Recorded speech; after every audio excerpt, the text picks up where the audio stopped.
Hello, everyone, and welcome to a Christmassy talk with, in which I'm here.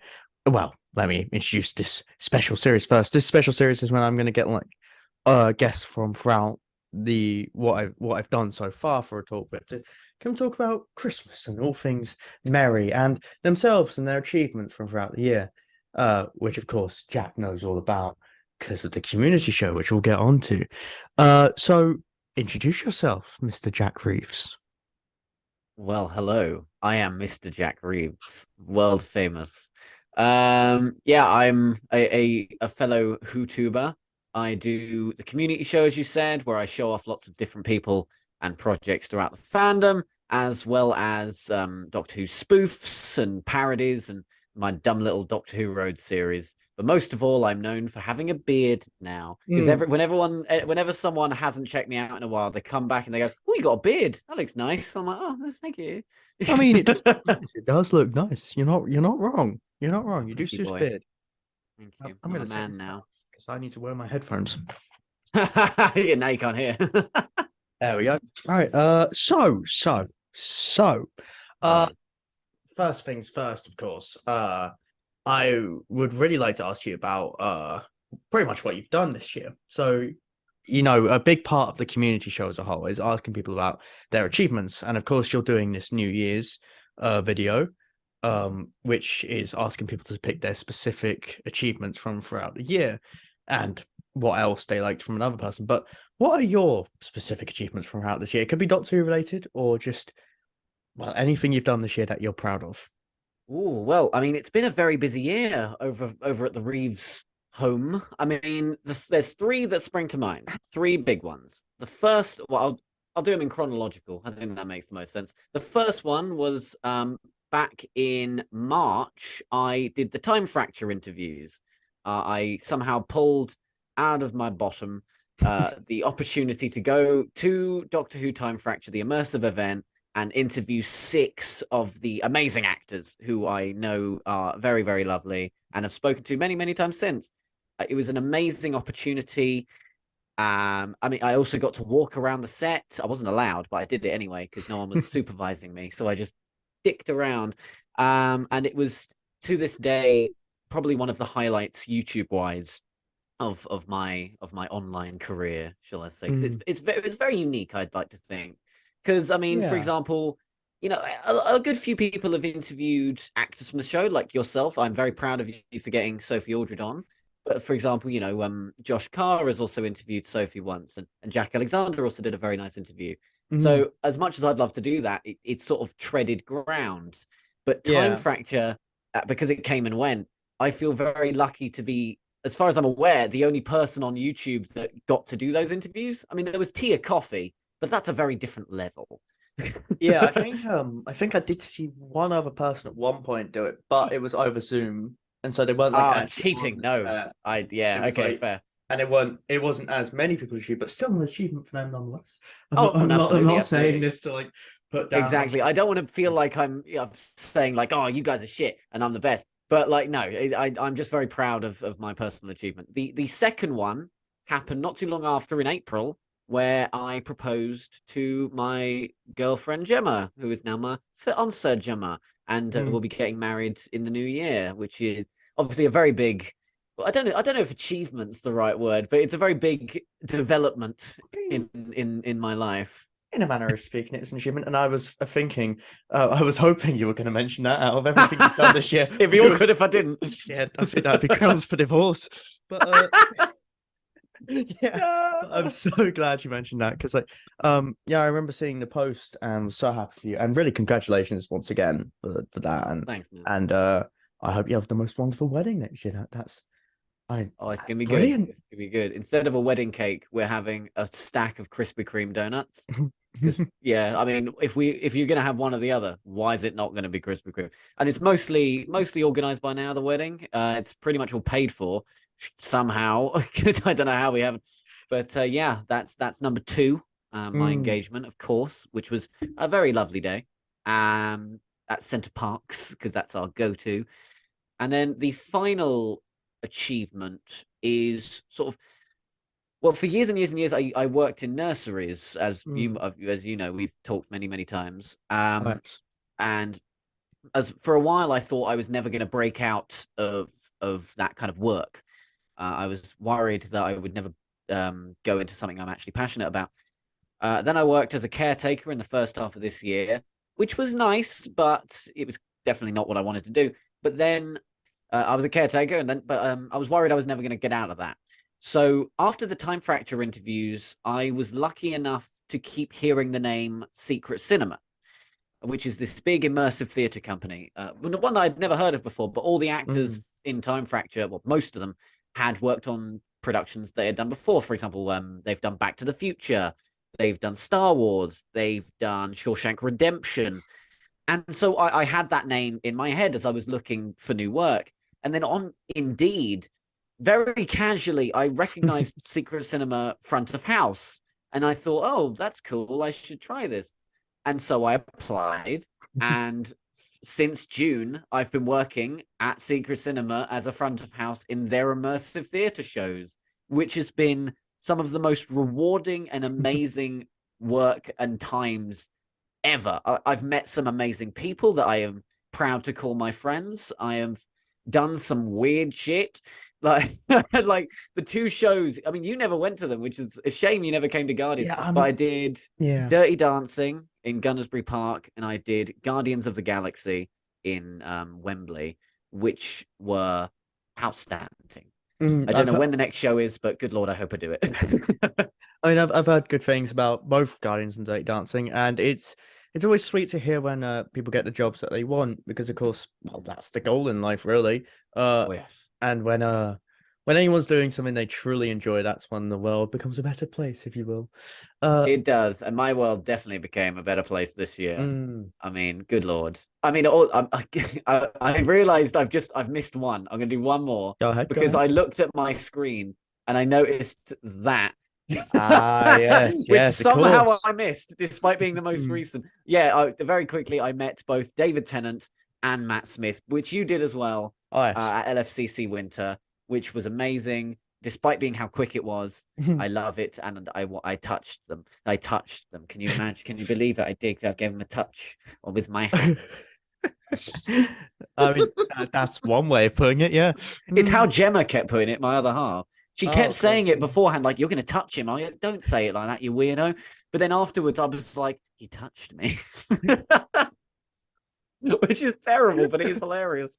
I have to say that's one of my achievements this year, of course, as well. Meeting Dave Absolutely. Tennant and Matt Smith, and of course I also met Jodie Whittaker, which I have the photo right here actually. Very Oh, you embarrassing did photo. meet Jodie as well. Yeah, I was too Yeah, poor. very. Fantastic. Yeah, I mean that.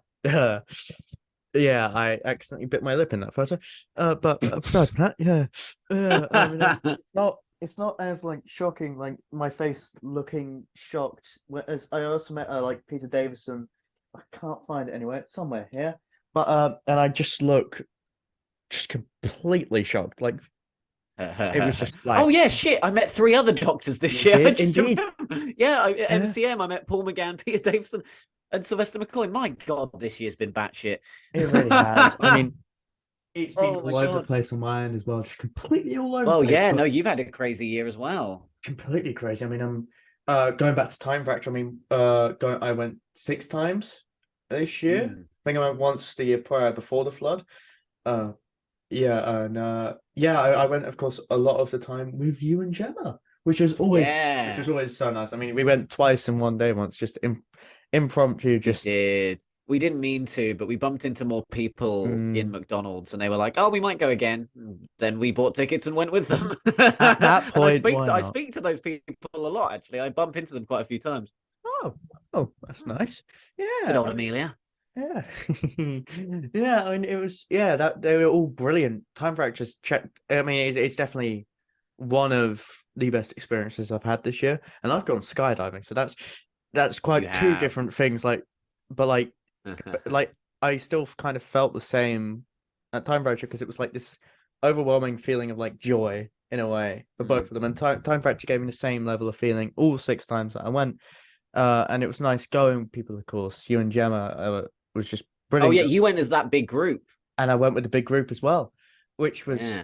that was just as brilliant. Well, it was brilliant, absolutely brilliant. Yeah, I absolutely loved going with that group, and everyone who was in that group were amazing, and just in general amazing people. Like just in general, throwing it out there. But yeah, and yeah, so Time Fracture was brilliant, and I'm so glad you got to work at Secret Cinema. I Thank mean, you, pal. what an experience! I wish I could have gone and seen Guardians of the Galaxy, and I should have. I really should have, but life got the better of me. Yeah. But Mhm. going on to my next question, because Yes. I this question is one I want to ask everyone, of course, and it's like this year has been a very big year for Doctor Who. It's been a very important year for the show. I mean, not as important as next year, but it's been very, very important for the show and very like huge in scale. So, taking into account this year and every other year you've watched the show, what does Doctor Who mean to you?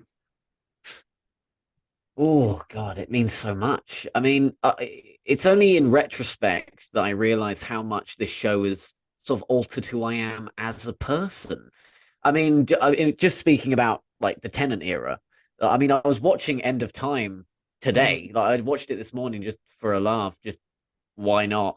And I realized how much of his mannerisms and what he does and how he talks affects me now. Like I remember I uploaded a very simple, very short video announcing a Q&A early last Yeah. year, and people kept saying like, "Oh, that's a really good Tennant impression you're doing," and I just go, "That's just that's just me. I'm not trying to do a voice." And like the way I style myself now, like for a while I gave myself sideburns just to see how it looked, but I can't quite pull it off. Unlike you, my friend, yes, of course.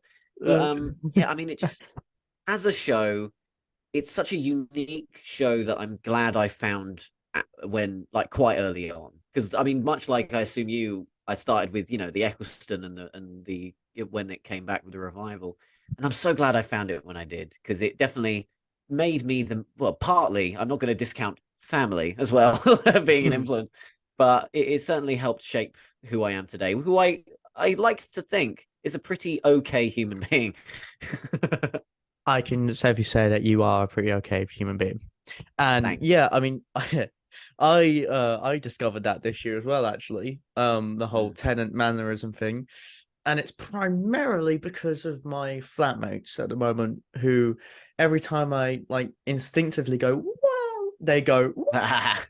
And apparently I move like Smith and speak quite a bit like Tennant sometimes.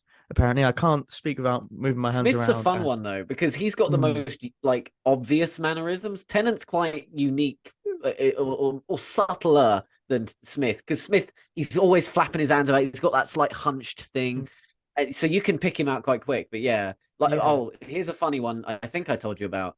When I was working at Guardians, part of it was a prison, and it was kind of like a mini escape room in the event. So I locked this guy up, and as I walk away, he goes, "Fucking hell, David Tennant let himself go a bit, didn't he?" And I just put my head in my hands. But then I realized it's also a compliment. It is So I very said, much a compliment. "Fuck you, but thank you."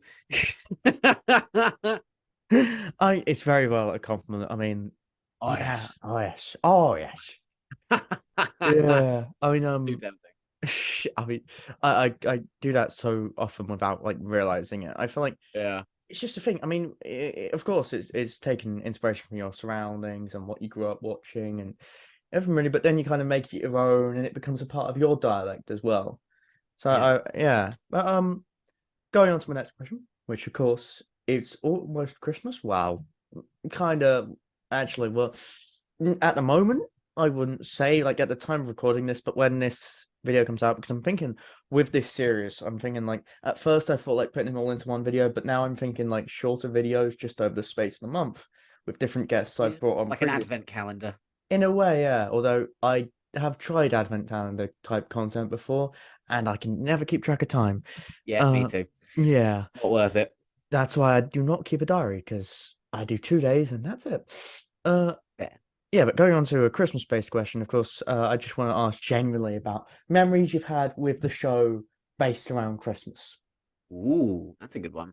Well, I mean, when I was younger, I'm sure everyone has the same, like the family gathers on the sofa to watch the new Christmas special, which has sadly gone over the years, not just because Yeah. Christmas, we haven't had a Christmas special in a while, but also, I mean, I moved out a few years ago. It's just me and Gemma. I mean, we always huddle on the sofa, just the pair of us anyway, but still. I mean, I'm trying to think. I mean, one of the main memories I have, oddly, I don't have a lot of like positive, like warm, fuzzy memories. Not because I've had a terrible childhood, but just because, I don't know, I just can't think of any. Most of us just sort of sit there quietly and enjoy. But the one that sticks out in my head, I think it was Time of the Doctor. So it was Matt Smith's finale. I was looking forward to it. I was getting a bit emotional. I don't get emotional, but I was getting like, oh, I miss him. But my dad, who is a lovely man, and I love my father a great deal, but he knows when to be annoying and how to really get under your skin if he wants to. So, and you've met my father. You've known him as a lovely man. You haven't seen him at his worst. So he sat next to me as we're watching through. I think we're about halfway through, and Matt Smith's starting to be an old man. You know, he's got the prosthetics going, and he's just really every little comment he makes trying to be funny. And I'm just like, Dad, stop. It's Matt Smith's final, like, show respect, like I'm watching the Queen's speech, like show respect to your sovereign, like, and he's just like, and finally it comes to the regeneration scene. He's in the TARDIS with Clara. Everybody knows what's about to happen, including my dad. And then just as the emotional climax peaks, you know, Amy disappears. He's reaching out his hand, and he just leans over and goes, "It's a bit boring, isn't it?" And I'm like, Dad! And I turn around just as the regeneration happens, and I fucking miss it. The one regeneration where it's just like, Yeah, exactly. It's so fast. So I turn back and I'm like, ah. oh, for God's sake! I was livid, so livid that I rewatched the entire episode the next day on my own. Like I genuinely locked my door. I was like, no one's walking in. This is Jack's time. That is my clearest memory I have of Doctor Who Christmas time. I can safely say that my dad was very similar to some episodes, not live ones as per se. I mean, I cannot stand when there's noise in, like, when there's TV. And I remember, like, we were watching like Case of Androzani one time because I was like in the mood to like rewatch old ones because like why not? And my dad was very much he was very much a 70s kid. I mean, he was born in the 60s, and so he was kind of people that he was kind of had that bias against the 80s that most fans had at the time. Right. And so like I tried to get him into 80s Who. So I showed him like Case of Androzani, Curse of Fenric, and like it was during the fifth Doctor Regeneration where he just like starts talking. So, Dad, shut up. And that was just what we were like, really. I mean, quite a bit of the time, and it was lovely. We had that lovely kind of, you know, dynamic with. Well, I was an edgy teenager most of the time, but you know, an angsty one at that. But yeah. Oh, what I wouldn't have given to see that. You as an angsty teenager. Oh, I'd pay good money. Oh, that sounds hilarious. I would pay good money to wipe that from history. Nah, it wasn't that bad. Well, let's say that bad. Well, anyway, yeah, Tenant really came out there. But you know, what was I going to say? So, what's your kind of hopes and ambitions for next year? What's your kind of ideal kind of plans, and what are you kind of planning right now for kind of next year if you are? That's kind of assuming that you are planning things next year, which of course you're planning the wedding, which is almost planned. Yeah. Anyways, go ahead. Well, yeah, the main plan is to get married. If I don't do that, then whoops. Since something's gone horribly wrong, which would be hilarious. That's poorly aged Who. There we go. So yeah, get married in April. Luckily we're getting married on our anniversary. So if I forget the date, then I'm just an objectively bad person. And then honeymoon not too long after. I don't remember where we're going, but that's fine. That's also fine. I mean, job wise, I'm not working at Secret Cinema at the moment because they have no shows. So I just be turning up to an empty venue.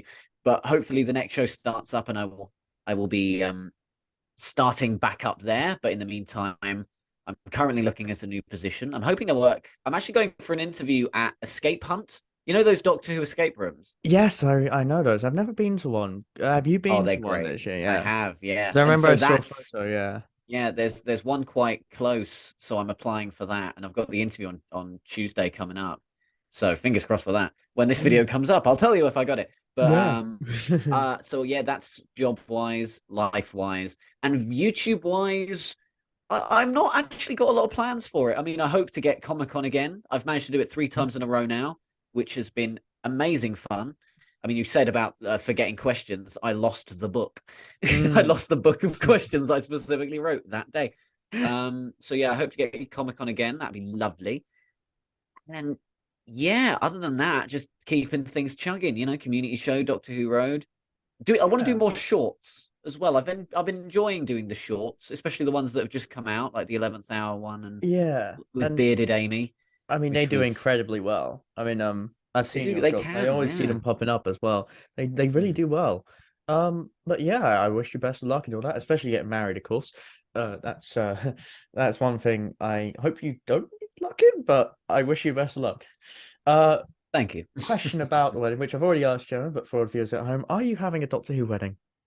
I, of course, Trust me, I man. know I the tried. answer, but yeah. Oh, mate. I mean, So honestly, the a TARDIS being available was on the cards, right? So Gemma was like, if you can get a TARDIS for like photos and stuff, go for it. Couldn't.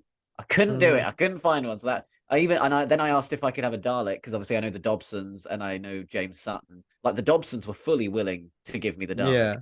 but unfortunately that was a no. So I think we also tried to find the Doctor Who photo booth, but we couldn't Yeah. we couldn't find one of those either. So I'm sure there'll be little bits and pieces that I've hidden. But as this is a mostly Gemma planned wedding, it's going to be quite normal, boring. Although I am wearing Converse with the suit, so Yes, Gemma told me kind of about that. Kinda, yeah. Put the well, drastic on the wedding yeah, cake. yeah. Yeah. Or get I'll do it. Jude to come along in his 80s Sideman costume. Just get like stand there. Don't He tell give me the anyone. Reverend. Just like Fuck yeah. get him to sit in the audience. Like, don't tell anyone. Don't tell a soul that they're just gonna be sitting there and they just enter. Or just Yep. get David Tennant to run in and say, stop this wedding now. Which is quite Oh mate, counterproductive, but also I worth it. would cry. I did funnily enough. I asked Sylvester McCoy. I don't remember when. I think it was at Comic Con, not LFCC, but the MCM one. I asked McCoy if he'd come to our wedding, and he said, "I think I might be quite busy, but tempting." So, Mm. wouldn't that be nice? I mean, Should have given him an invite. you could probably book him on Cameo. Yeah. That's Oh, I you could did that probably do once that. as a birthday gift to Gemma. I got him to record a Ah, birthday. He sang her happy birthday. It was lovely. oh, that's lovely. I love that. But yeah, and Yeah. well, moving on to the final question. Because of course, as mentioned, this is a Christmassy a talk with. So, what would Christmas be without a Christmas message? Do you have a Christmas message to the viewers at home? The stage is yours. Oh wow. I mean, I know that someone else is going to do the Hartnell one, so I'm not going to do the Yeah, I Hartnell mean, one. I'm definitely going to do it at the end of this. Yeah, Not this, exactly. but So at I'm the end gonna of the. I'm going to be an original, we might say. But yeah, I to all of you watching, all you absolutely lovely people, some of which I'm sure I do know, and some I might know in the future, thanks to the community show. I hope you have a very lovely Christmas and an even better New Year. Ah. Well, a great final message. And incidentally, make sure to click the subscribe button and leave a like. And I'm also to everyone at home, not to you, Jack, but I'm starting a Kofi. Well, I've started a Kofi, and feel free to Ah. donate to that, but only if you can. It's only just a thing on the side, really. Yeah, it helps me get food. Feed me, world. Hungry, yeah, yeah. So, feel free to check that out if you can. It's been wonderful talking to you again, Jack. Of course, Yeah, thanks for always. coming back on, and make sure to subscribe to Jack as well. You can find out all the socials in the description, which I'll Smash copy, that like button. which I'll copy and paste from the past to talk with. And yeah, thanks for watching, everyone. Uh, Happy holidays and goodbye. Bye bye. I'm not even gonna stop recording. No.